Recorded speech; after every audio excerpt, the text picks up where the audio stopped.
अभी तक हमने वन वे एनोवा से सिग्निफिकेंट वैल्यूज निकाली हैं। नल हाइपोथेसिस एक्सेप्ट है या रिजेक्ट है वो हमने समझा है। अभी हम पेयर्ड टी टेस्ट से कैसे हम पी वैल्यू और टी वैल्यू निकालेंगे। तो ये एक टेबल है जो मैंने बनाई है। अब इस टेबल को दोबारा कैसे बनाना है उसको हमको समझना है। इस टेबल में क्या किया है, आइसोलेट वन का परफॉर्मेंस अगार में कैसा रहा।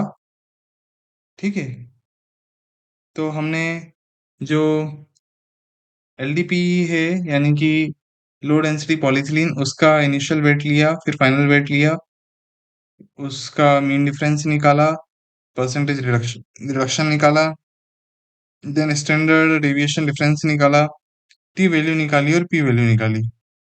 तो इस टेबल से समझ में आता है कि आइसोलेट वन का परफॉर्मेंस अगार में जो एलडीपी वन टू थ्री में चेंज आया है वो सिग्निफिकेंट डिफरेंस था। ऐसे ही ब्रॉथ में जो डिफरेंस आया है वो भी सिग्निफिकेंट था। तो आखिर ये टेबल बनाए कैसे, इसके लिए मैंने एक्सेल शीट में इस डाटा को डाला है।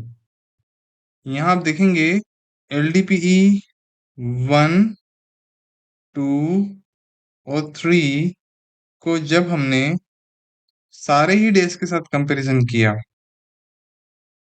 मतलब आइसोलेट वन का ओवरऑल हम कंपैरिजन देख रहे हैं कि एलडीपी वन के साथ क्या रिएक्शन हुआ, इसका टू के साथ क्या रिएक्शन हुआ, थ्री के साथ क्या रिएक्शन हुआ।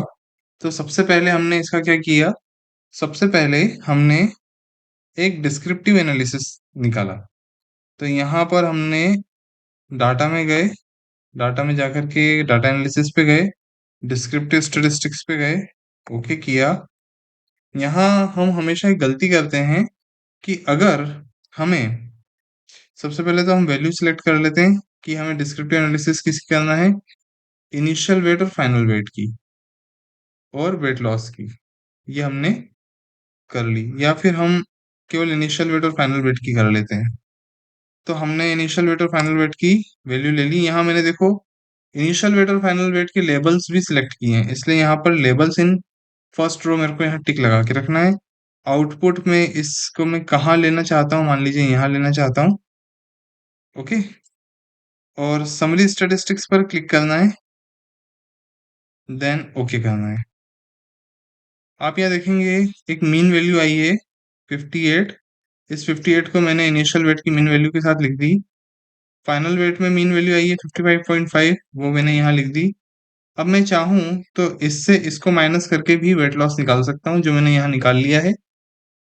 और इसके बाद में वेट लॉस परसेंटेज का जो फॉर्मूला है वो ये है कि इस वैल्यू को डिवाइड किया है मैंने इनिशियल वैल्यू से इंटू 100, तो मेरी ये वैल्यू आ गई।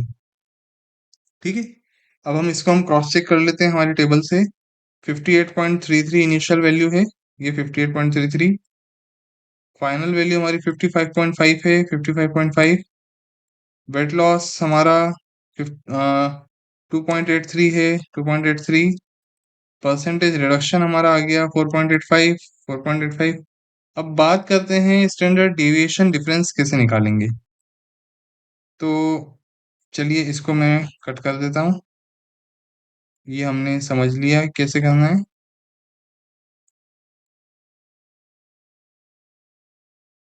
अब हम स्टैंडर्ड डेविएशन का डिफरेंस कैसे निकालेंगे। तो ये जो वेट लॉस हमारा निकला है, ये वेट लॉस, इस वेट लॉस का दोबारा से हम स्टैटिस्टिक्स डाटा एनालिसिस में डिस्क्रिप्टिव स्टैटिस्टिक्स करेंगे। ओके,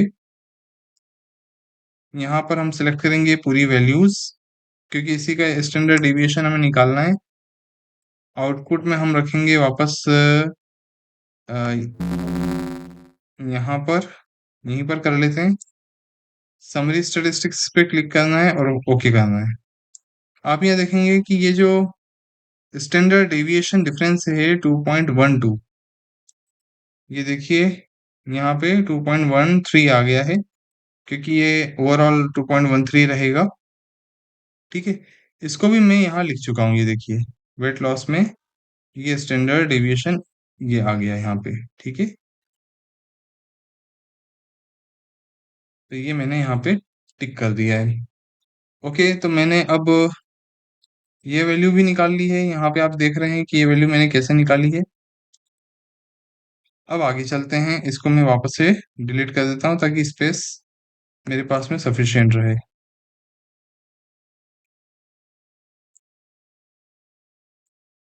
अब हम समझेंगे कि हमने पी वैल्यू और टी वैल्यू कैसे निकाली है।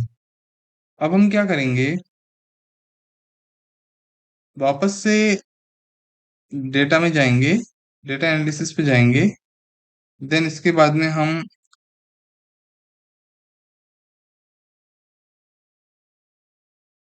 T paired T test paired two sample for means पर जाएंगे।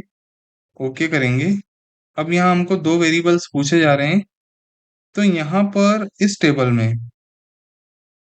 टेबल में क्या हुआ है कि टी वैल्यू जो निकाली गई है और पी वैल्यू जो निकाली गई है, वो निकाली गई है इनिशियल वेट और फाइनल वेट पर। इनिशियल वेट और फाइनल वेट पर, तो यहाँ पर हम इनिशियल वेट सिलेक्ट करेंगे, वेरिएबल वन हमारा इनिशियल वेट रहेगा, वेरिएबल टू जो है हमारा फाइनल वेट रहेगा।